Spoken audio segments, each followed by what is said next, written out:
kasih Kristus tebus ku jadi miliknya. Namun ini aku percaya bahwa Dia dapat memelihara apa yang aku serahkan waktu aku percaya.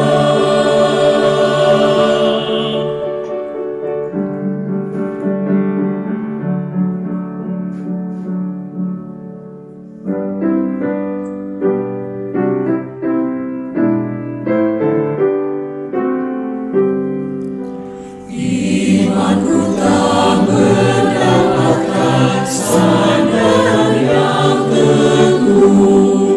Ku percaya Dia yang hidup akan membelaku. Firman Tuhanlah sandaran hatiku yang lemah. Keselamatan hanya dalam darah penebusku. Ku tak perlu pembela lain, ku tak perlu jalan lain. Cukuplah Yesus yang mati bagi dosaku. Ku tak perlu pembela lain, ku tak perlu jalan lain. Cukuplah Yesus yang mati bagi dosaku.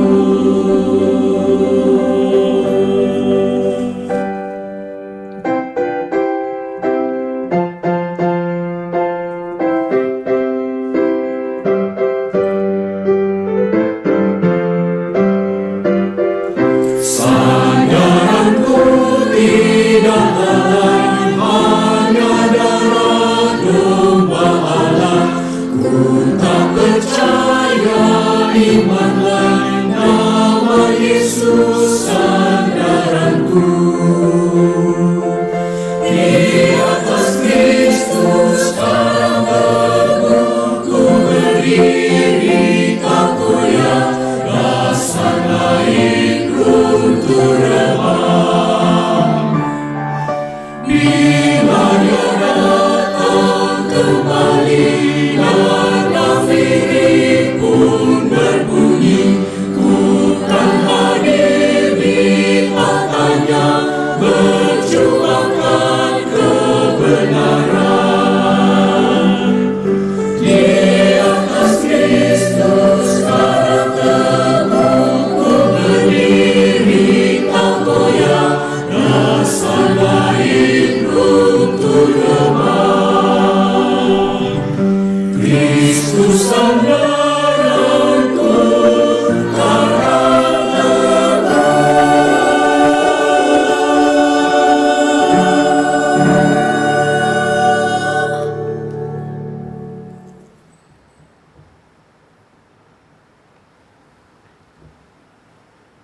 Sebelum kita membaca, mendengar dan merenungkan firman Tuhan, mari kita memohon pertolongan Tuhan, kita berdoa.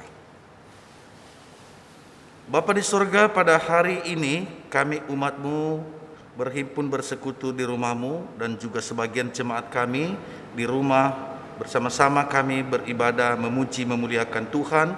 Dan inilah saatnya bagi kami membaca, mendengar dan merenungkan firman-Mu. Bapa, berbicaralah kepada kami, katakan apa yang Engkau ingin katakan. Kami semua sudah siap mendengarkannya. Di dalam nama Tuhan kami Yesus Kristus kami berdoa, amin. Bapak, Ibu, saudara-saudara yang saya kasih dalam Tuhan Yesus Kristus, tema kita hari ini secara sinodal yaitu bukan sekedar baptisan. Bukan sekedar baptisan. Dan firman Tuhan yang menjadi landasan khotbah ini terdapat di dalam Injil Lukas pasal 3 ayat 15 sampai 22. Lukas 3 ayat 15 sampai 22. Saya akan membacakan ayat-ayat ini dan Bapak Ibu saudara baik yang ada di gereja maupun di rumah mengikuti di Alkitabnya masing-masing. Demikian firman Tuhan. Tetapi karena orang banyak sedang menanti dan berharap, dan semuanya bertanya dalam hatinya tentang Yohanes, kalau ia adalah Mesias. Yohanes menjawab dan berkata kepada semua orang itu, "Aku membaptis kamu dengan air, tetapi Ia yang lebih berkuasa daripadaku akan datang dan membuka tali kasutnya pun aku tidak layak. Ia akan membaptis kamu dengan Roh Kudus dan dengan api. Alat penampi sudah di tangannya untuk membersihkan tempat pengirikannya dan untuk mengumpulkan gandumnya ke dalam lumbungnya, tetapi debu jerami itu akan dibakarnya dalam api yang tidak terpadamkan." Dengan banyak nasihat lain Yohanes memberitakan Injil kepada orang banyak. Akan tetapi setelah ia menegur raja wilayah Herodes karena peristiwa Herodias, istri saudaranya, dan karena segala kejahatan lain yang dilakukannya, raja itu menambah kejahatannya dengan memasukkan Yohanes ke dalam penjara. Ketika seluruh orang banyak itu telah dibaptis, dan ketika Yesus juga dibaptis dan sedang berdoa, terbukalah langit dan turunlah Roh Kudus dalam rupa burung merpati ke atasnya, dan terdengarlah suara dari langit, "Engkaulah anakku yang kukasihi, kepadamulah aku berkenan." Berbahagialah setiap orang yang mendengar firman Allah dan yang memeliharanya. Firman-Mu Tuhan, pelita bagi kakiku dan terang bagi jalanku. Haleluya. Haleluya, haleluya, haleluya.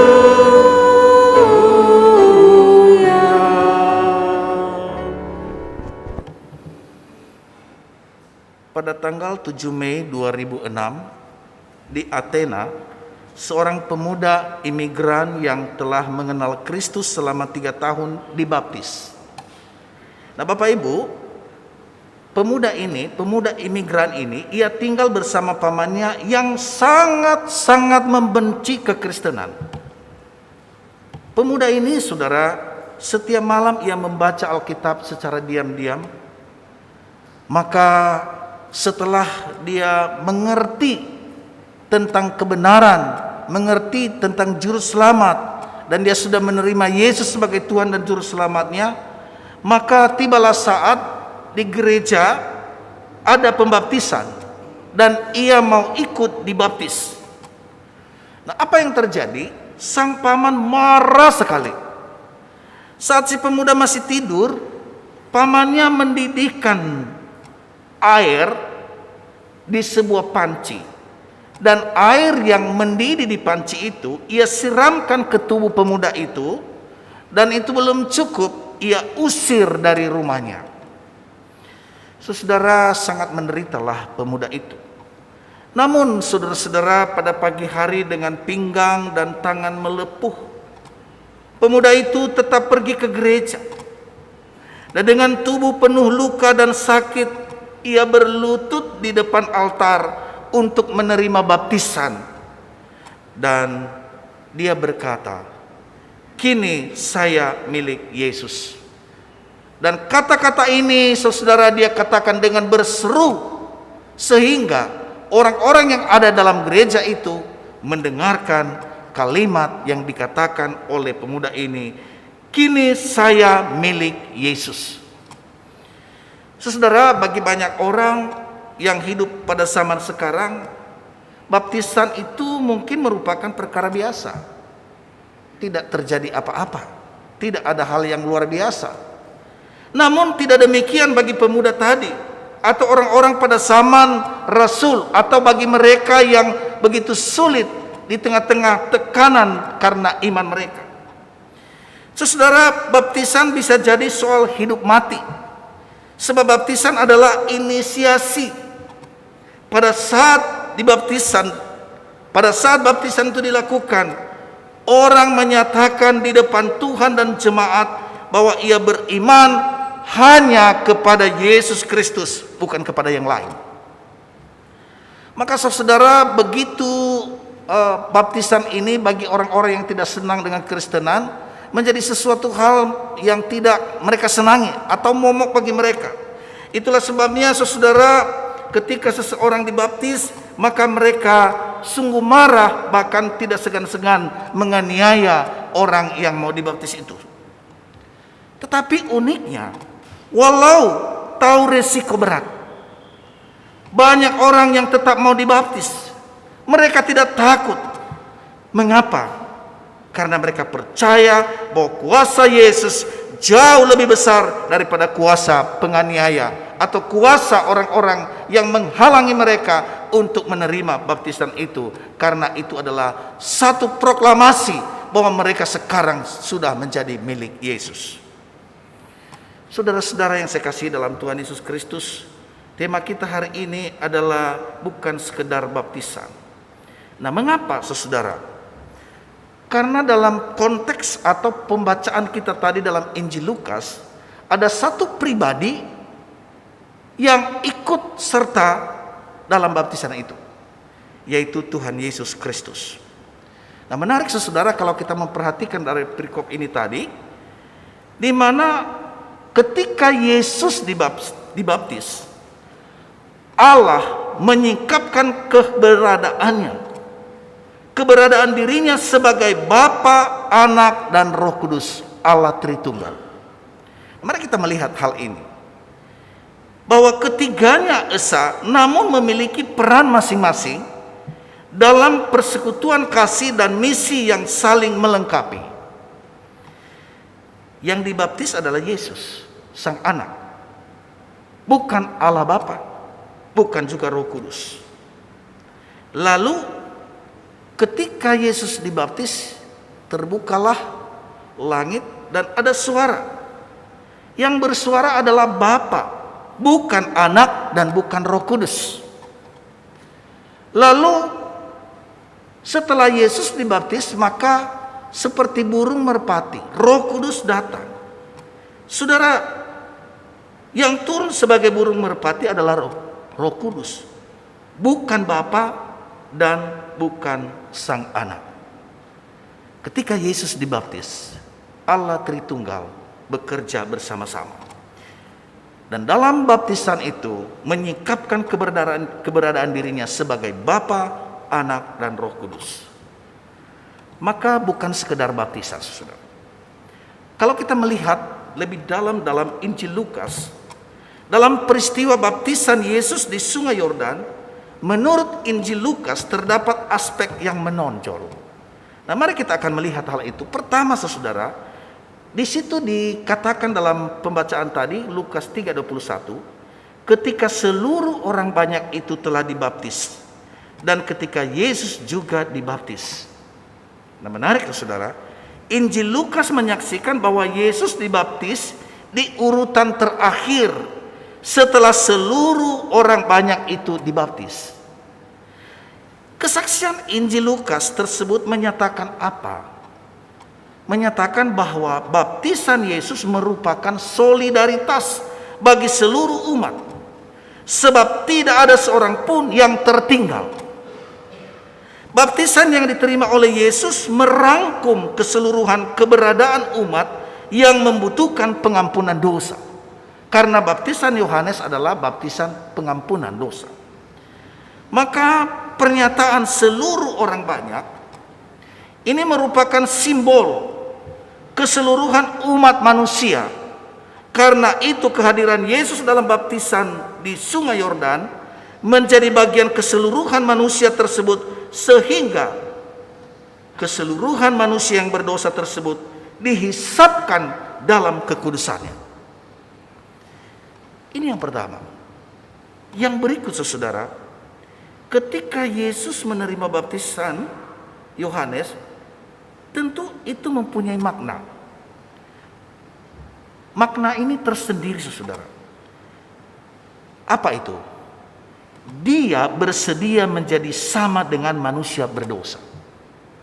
Tadi saya memulai bahwa Yesus, Bapa dan Roh Kudus adalah Allah Tritunggal, pencipta alam semesta ini. Dia adalah Tuhan. Tetapi pada waktu baptisan Yohanes, Dia bersedia menjadi sama dengan manusia berdosa. Nah, bukan hanya itu, Yesus juga menyanggupi untuk menanggung hukuman Allah atas dosa manusia itu. Memang inilah misi utama kedatangan Yesus di dunia. Dia rela berkorban akibat dosa kita. Kesediaan Yesus untuk dibaptis bersama-sama dengan umat yang berdosa, yang membutuhkan pengampunan dosa, merupakan perendahan diri dari Tuhan Yesus. Ia merendahkan diri menjadi sama seperti manusia, bahkan dengan orang berdosa. Maka saudara, melalui baptisannya di Sungai Yordan, Yesus menyatakan solidaritas dengan umat yang berada dalam belenggu dosa, namun dia sendiri tidak berdosa, tanpa dosa.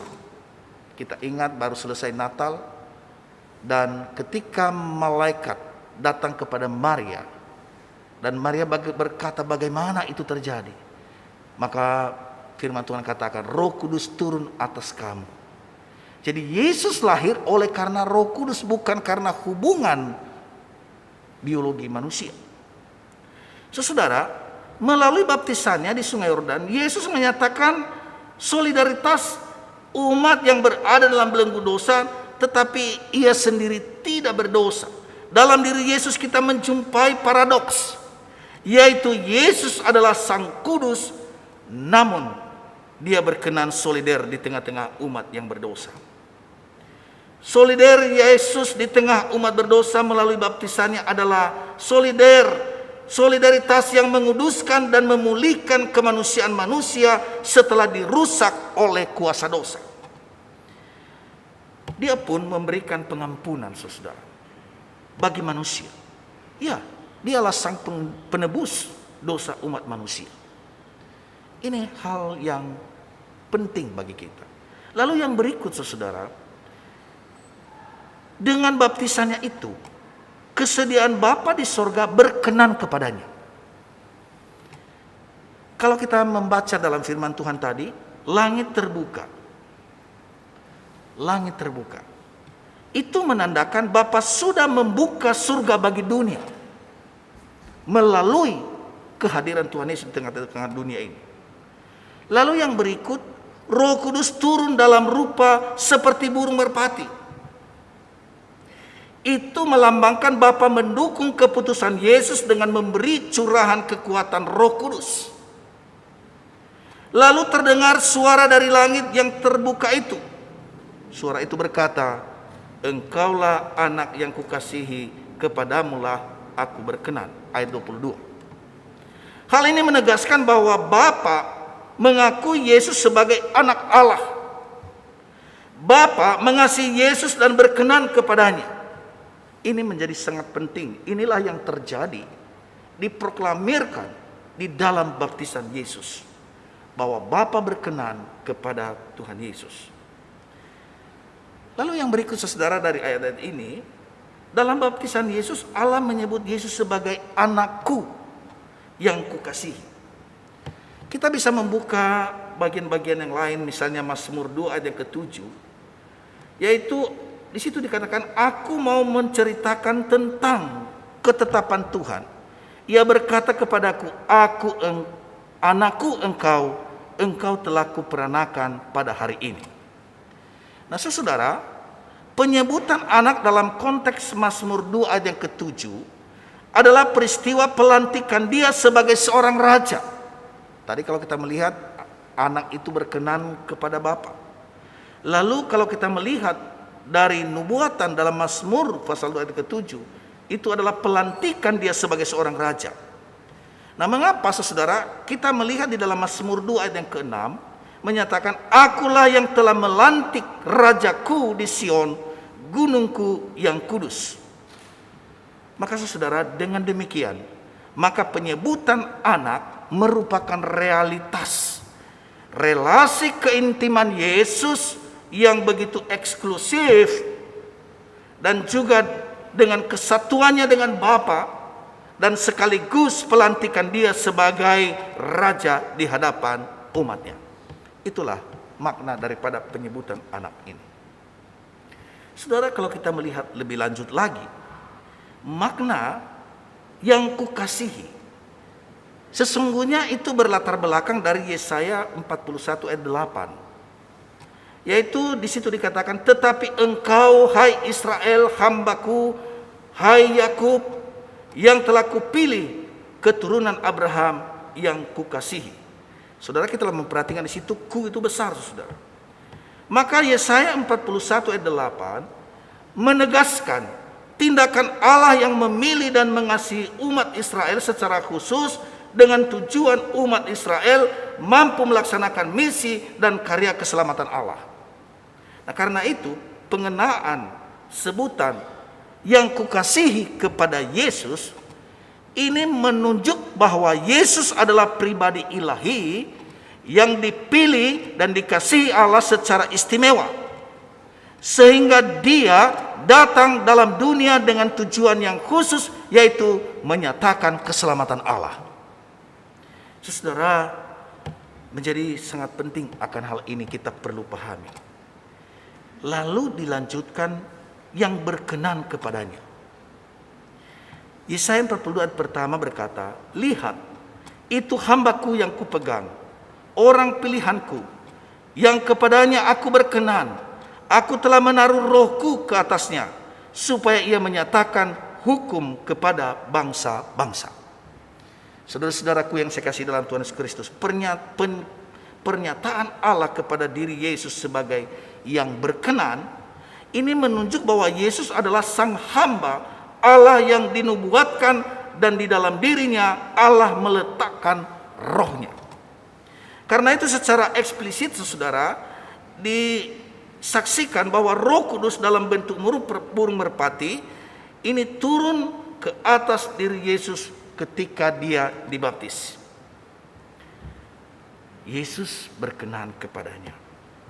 Lalu kita melihat, saudara, hal yang berikut. Apa pentingnya bagi kita? Apa relevansinya bagi kita sebagai umat Tuhan? Tuhan Yesus Kristus dibaptis, berkenan kepada Allah. Dia adalah anak Allah. Dan sekaligus kalau kita melihat itu pelantikannya menjadi raja. Saudara, kita bersyukur kepada Tuhan. Pertama, kita punya Tuhan yang luar biasa, ya. Melalui peristiwa baptisan kita atau melalui sidi yang kita terima, sesungguhnya saudara itu adalah simbol, lambang daripada kematian kita terhadap dosa dan hidup untuk Allah. Maka kalau kita membaca di dalam surat Roma pasal yang ke-6, bahwa di situ dikatakan bahwa kita mati bersama-sama dengan Kristus dan kita bangkit bersama-sama dengan Kristus. Tetapi didahului dulu bahwa sesungguhnya baptisan yang kita terima itu melambangkan bahwa kita mati bersama dengan Kristus dan kita bangkit bersama dengan Kristus. Maka dalam tindakan pelambangan dengan baptisan itu, orang percaya masuk ke dalam persekutuan yang intim dengan Tuhan. Dalam arti yang sebenarnya bahwa tubuh dosa kita mati bersama dengan Kristus, dan kita bangkit bersama dengan Kristus. Yesus Kristus menang dan kita juga menang. Dan Yesus yang bangkit itu tidak mati lagi, ia hidup selamanya. Maka kita yang percaya kepada Tuhan Yesus Kristus tidak mati lagi, hidup kekal bersama dengan Tuhan Yesus. Nah, saudara, menarik bahwa kita yang percaya kepada Tuhan Yesus Kristus, yang telah memiliki jaminan hidup kekal, kita disapa sebagai anak-anak Allah. Karena apa? Karena iman kepada anak Allah itu. Maka jika kita sudah diangkat menjadi anak-anak Allah, maka semua kita yang telah menerima Tuhan Yesus Kristus menjadi satu kesatuan di dalam Tuhan Yesus. Nah, untuk itu saudara yang saya kasih dalam Tuhan, kalau ada di antara bapak dan ibu saudara yang masih ragu, belum menyerahkan seluruh hidup kepada Tuhan, serahkanlah hidupmu. Hiduplah dalam persekutuan dengan Tuhan. Hiduplah dengan kekuatan dari Tuhan. Itulah yang memberikan kekuatan kepada kita. Iman kita di dalam Kristus. Saudara, ada satu kesaksian. Ada seorang yang pergi ke suatu tempat dan cukup macet. Nah, karena macet, maka dia bawa sepeda motor. Sepeda motor itu bukan punya dia, milik anaknya. Dan ternyata sepeda motor ini masih baru, ya. Dia pakailah sampai di tempat, ya cepat karena motornya bagus. Waktu dia pulang, tiba-tiba motor itu mati, nggak bisa dihidupkan. Dia aduh bingung, kenapa ini ya? Dia lihat ini motor baru, kenapa mati motornya? Saudara yang sekasih dalam Tuhan, dia bingung. Tapi tiba-tiba ada seorang yang lewat, Pak, kenapa motornya? Dia bilang, saya bingung, saya nggak tahu kenapa motor ini bisa jadi mati itu. Dilihat, terus bapak ini peka ini, bapak yang ini yang datang itu, dia coba buka. Oh Pak, pantes mati, bensinnya habis, nggak ada bensin sama sekali, kering. Nah karena dia tidak pakai ini milik anaknya, dia jadi dia nggak perhatikan, dia main pakai aja, bensin hilang.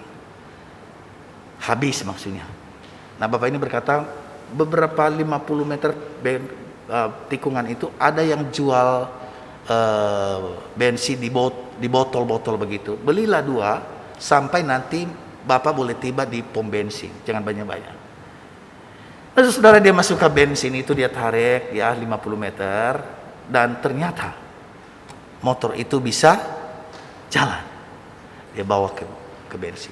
Nah saudara yang saya kasih dalam Tuhan, bensin itu apa saudara? Bensin itu yang memberikan kekuatan yang menghidupkan motor itu.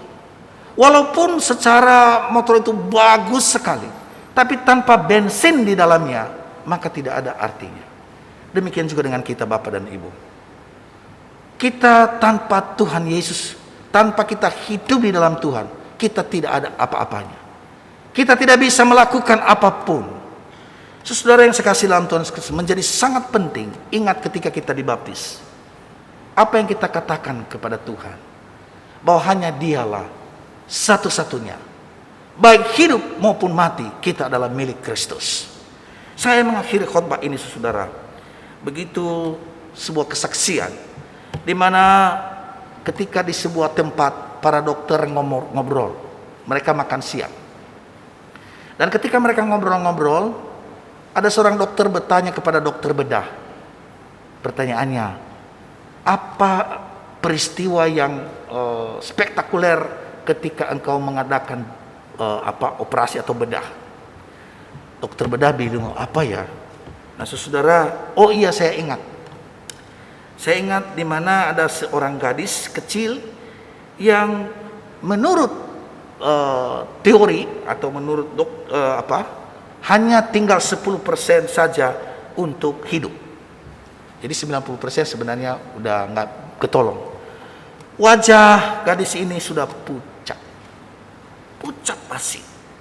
Nah, saudara ketika dia datang di ruang operasi, waktu dokter ini juga pikirannya bingung, dia bilang gimana ya ini mau dioperasi tinggal 10% gitu ya. Tapi saudara ketika para perawat mempersiapkan operasi dan sebagainya, si sakit ini yang masih gadis, dia berkata, dokter, bolehkah sebelum saya dibius, saya bolehkah saya berdoa? Dokter bilang, oh boleh.